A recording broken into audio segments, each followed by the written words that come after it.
ข็งละลายหรือเปล่าไม่มีเฮ้ยดีมีไหมจะมาว่า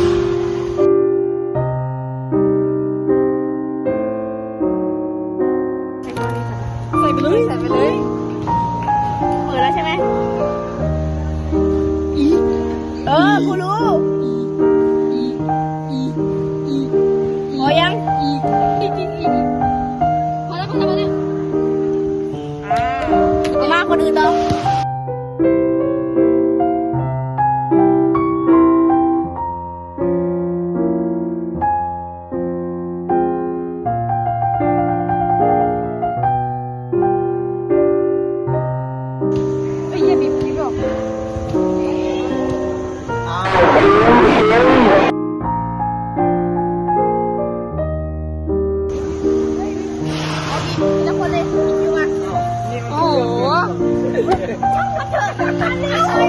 เอาออกมาลูกนี้ตกพื้นแล้วไหมยัง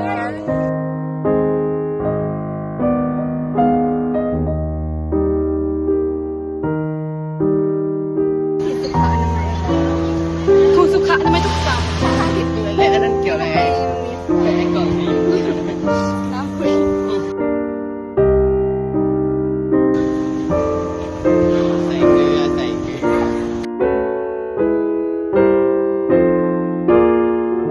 ใส่เกลือ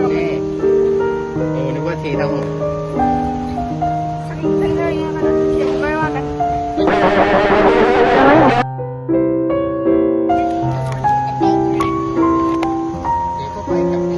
แล้วว่าน้ำผึ้งมันเยอะใส่มะนาวเลยนะอย่าแพงเยอะอยู่ด้วยกันก่อนใส่เลยอ่ะใส่ได้ต่อมะนาวต่อ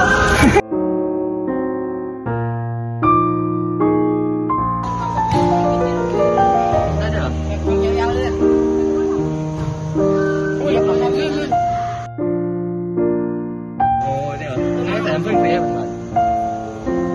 ได้น้ำผึ้งเปรี้ยวเลยดำเลย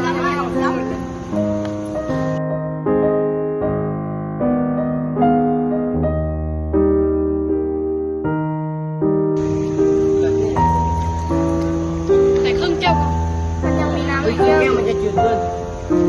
แก้วทุ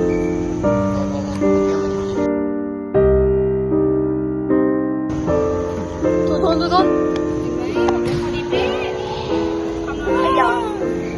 ไม่มีอะไรเกิดขึ้น